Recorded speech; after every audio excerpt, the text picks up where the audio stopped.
পৌষ মেলা একটি ঐতিহ্যবাহী মেলা যা গ্রামীণ সংস্কৃতির গুরুত্বপূর্ণ অংশ। এটি সাধারণত পৌষ মাসে বাংলা পঞ্জিকার নবম মাস অনুষ্ঠিত হয়। এটি কৃষি, সংস্কৃতি ও সামাজিক মিলনের প্রতীক হিসেবে পরিচিত।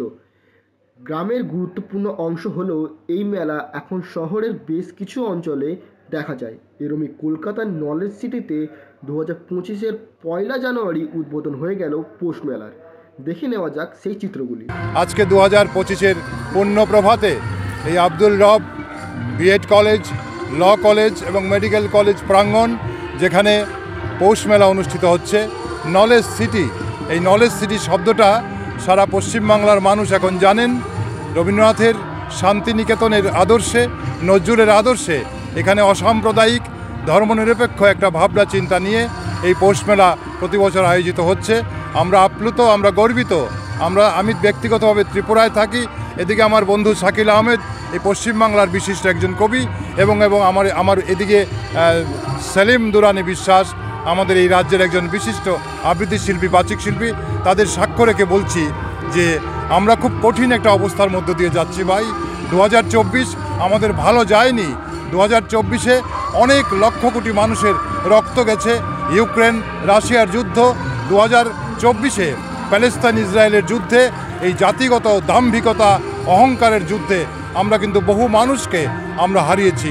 আমরা 2024-এর কথা বলছি একটু জীবনে, এবং আমাদের যারা আছে রাজ্যবাসী, সে আসাম হোক, ত্রিপুরা হোক, যাই হোক, তাদের উদ্দেশ্যে শুধু একটাই কথা বলবো, 2024-এ যে আমরা ইউনাইটেড ছিলাম না, কিন্তু 2025-এ আমাদেরকে ঐক্যবদ্ধ থাকতে হবে, যাতে একটা উন্নত রাষ্ট্র, একটা সৌভ্রাতৃত্বের রাষ্ট্র আমাদের চোখের সামনে, গণপ্রজাতন্ত্রী বাংলাদেশ আজকে কী অবস্থা, সেই অবস্থা যেন কোথাও আর এরকম না ঘটে।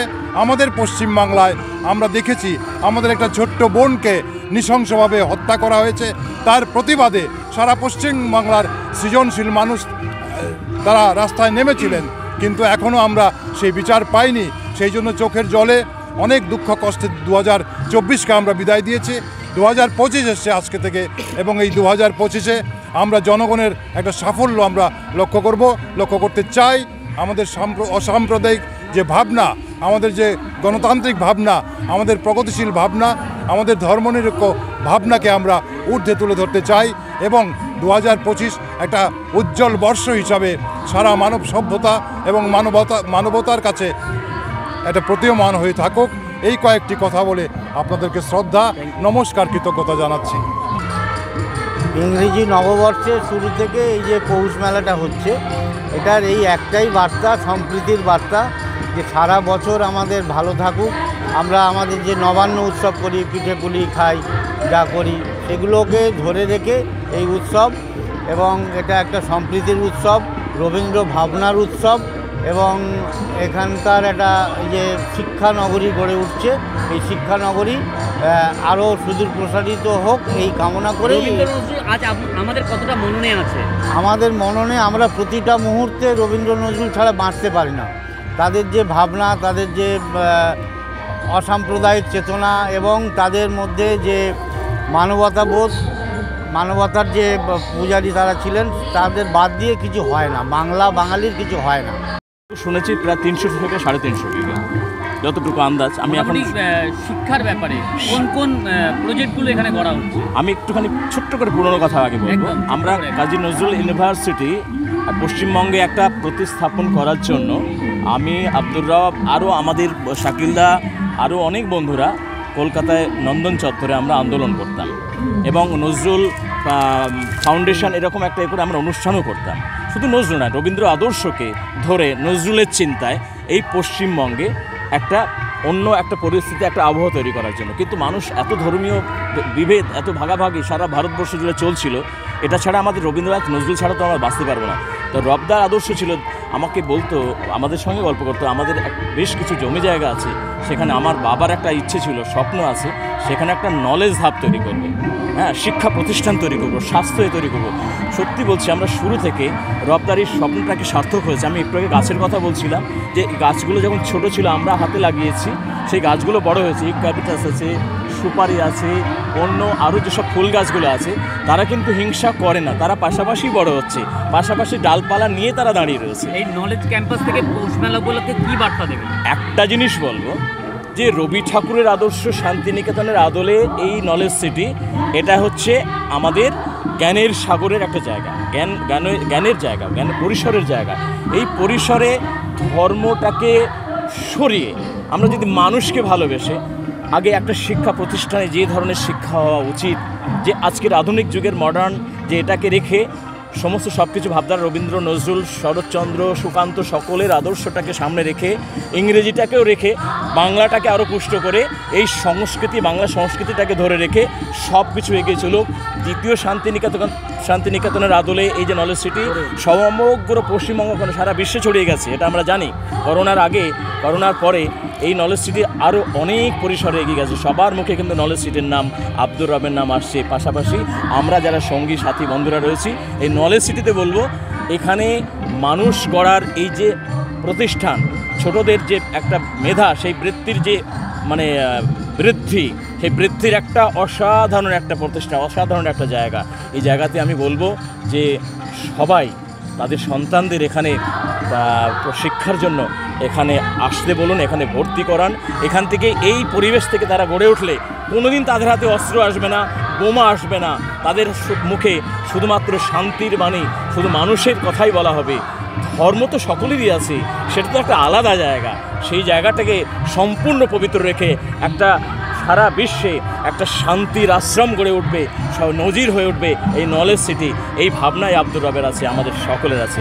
সেইটাই বলবো, পৌষ মেলা সার্থক হবে, পৌষ মেলা আর সকলের কাছে সুন্দরভাবে বিস্তারিত হয়ে উঠুক, আমাদের মিলন মেলায় পরিণত হোক। ধন্যবাদ। আমাদের এই যে নজরুল ইউনিভার্সিটির রবদার সঙ্গে আমাদের যে একটা চেতনা ছিল করতে হবে, সেটা কিন্তু সার্থক হয়েছে। তথা বাম আমলের আগে থেকে কিন্তু সেই আন্দোলনটা আমাদের ছিল, আমরা সার্থক করতে পেরেছি। আমরা কোনো রাজনীতি, কত বছর ধরে আন্দোলন করলাম? 32 বছর, মানে বামের ওই সময়টা থেকে, বামেদের আমল। দেখুন, রাজনৈতিক পট পরিবর্তন হবে, কিন্তু আমরা চেয়েছি একটা সুন্দর একটা পশ্চিমবঙ্গে এরকম নজরুল বিশ্ববিদ্যালয় গড়ে উঠুক, নজরুলের নামে একাডেমি গড়ে উঠুক। আর রবীন্দ্রনাথের নামে তো প্রচুর আছে, আমরা তো রবীন্দ্রনাথ চেতনা ছাড়া তো আমরা এক পাও চলতে পারি না।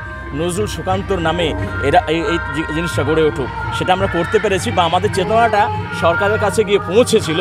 যে কারণে চুরুলিয়ায়, আসানসোলের মাঝখানে এমন একটি জায়গায় নজরুল ইউনিভার্সিটি তৈরি হয়েছে। এটা আমাদের বিরাট সার্থক। এবার বাংলাদেশে যেটা ঘটলো, রবীন্দ্রনাথ যেটা বলে গেছিল যে স্বাধীনতার উত্তর যেটা আমরা করেছি পাঞ্জাবের জন্য বা কিছু, তাহলে সেটা কেন প্রতিহত হলো? আমি শুধু এইটুকু বলবো, বাঙালির চেতনায় কোথাও একটু ভুল আছে, বাংলাদেশের বাঙালির চেতনায়। আমাদের এই বাংলার কথা আমি বলছি না, বাংলাদেশের বাঙালিদের চেতনায় কোথাও একটু ভুল আছে, কোথাও রাজনৈতিক দৃষ্টিভঙ্গির একটু ভুল আছে। ওখানে মৌলবাদীরা একটু অন্যভাবে জেগে উঠেছে, কিন্তু ভালো মানুষও আছে। যদি অসংখ্য ভালো মানুষ আছেন, কিন্তু খারাপ মানুষের সংখ্যাটা হয়তো আস্তে আস্তে বেড়ে যাচ্ছে। নাহলে রবীন্দ্রনাথের মূর্তিকে ভেঙে দেওয়া যায়? নাহলে বঙ্গবন্ধু, যিনি বাংলাদেশের রূপকার, তার মূর্তিকে ভেঙে দেওয়া সম্ভব? দেশের স্বাধীনতার তারিখটাকে বদলে দেওয়া যেতে পারে? আমাদের ভারতবর্ষের স্বাধীনতা 15ই আগস্ট। আন্দোলন তো ব্রিটিশদের সরিয়ে দেওয়ার জন্য আন্দোলন তো অনেক দিন আগে থেকে আমাদের ছিল, কিন্তু আমরা স্বাধীন হয়েছি খাতা কলমে 15ই আগস্ট 1947 সাল। দাঁড়ান, তাহলে এই ডেটটা পরবর্তীতে ধরুন, এখন আমাদের যদি এই দেশে এমন একটা রাজনৈতিক দল যারা আসছে, তারা যদি স্বৈরাচারী হয়ে ওঠে, তাহলে আমরা তাদের সরিয়ে দিয়ে আমরা কি আর একটা স্বাধীনতার আন্দোলনের রূপরেখা তৈরি করবো? তা তো না। স্বাধীন একবারই হয়েছে ভারতবর্ষ। বাংলাদেশের কাব্যিক বা লেখিকা এবং প্রধানমন্ত্রীকে স্থান দেওয়ার জন্য কি আমাদের কলকাতা বা ত্রিপুরা বা আসামের উপর আক্রমণ করার চেষ্টা করছে? না, আমি বলি, কোনো দেশের কোনো রাষ্ট্রীয় যদি কোনোভাবে যদি মনে করে যে ওনাকে সুরক্ষা দেওয়া উচিত, বা তিনি যদি মনে করেন যে আমি ওই রাষ্ট্রে আমি থাকতে চাই কোনো একটা বিশেষ মুহূর্তে, একটা অচল অবস্থার মুহূর্তে, তাহলে যে কোনো রাষ্ট্রের একটা অধিকার আছে, সেই রাষ্ট্রের রাষ্ট্রনায়ক বা রাষ্ট্রনায়িকা যিনি, মানে বেগম হাসিনা, তাকে এখানে স্থান দেওয়া অবশ্যই একটা রাষ্ট্রের কর্তব্যের মধ্যে পড়ে। সেই ক্ষেত্রে ওরা যে ধরনের বিদ্বেষমূলক, ভারতের প্রতি যে ধরনের বিদ্বেষ আচরণ করছে, এটা কিন্তু মৌলবাদীদের চিন্তাভাবনা।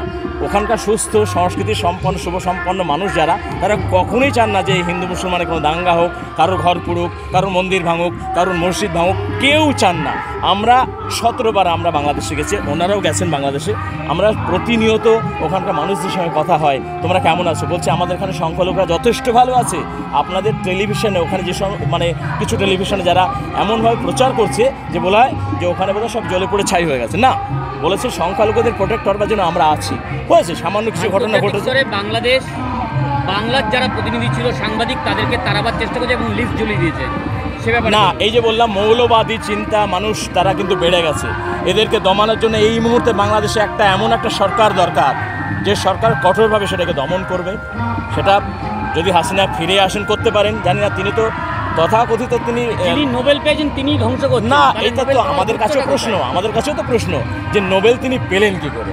একটা শান্তির নোবেল পেয়েছেন, বিশ্বের শান্তির নোবেল তিনি কি করে এক মৌলবাদী চিন্তায় নিয়ে ভারত যেখানে বাংলাদেশের স্বাধীনতার লক্ষ লক্ষ সৈন্য মারা গেছে, 1 মিনিট, লক্ষ লক্ষ সৈন্য ভারত বাংলাদেশের জন্য ঝাঁপিয়ে পড়েছিল, সেই ভারতকে অস্বীকার করে যে বাংলাদেশের কিছু সংখ্যক মানুষ, তাহলে তাদেরকে আমরা কি বলবো? তারা পাকিস্তানের সঙ্গে বন্ধুত্ব পাতাচ্ছে, বন্ধুত্ব পাতাতে কোনো অসুবিধা নেই, কিন্তু ভারতের দিকে বিদ্বেষমূলক যদি কোনো রকম ছুঁড়ে দেয়, সেটা আমরা ভারতীয় হিসেবে কখনোই সহ্য করব না।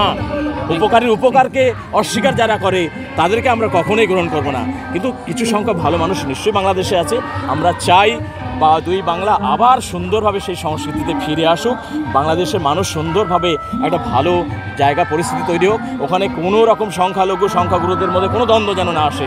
এটা আমরা সারা বিশ্বে এই একই বার্তাই দেবো, যেখানেই যারা সংখ্যালঘু থাকুক তারা সবাই সুখে শান্তিতে থাকবে, এটাই আমাদের কামনা। আপনারা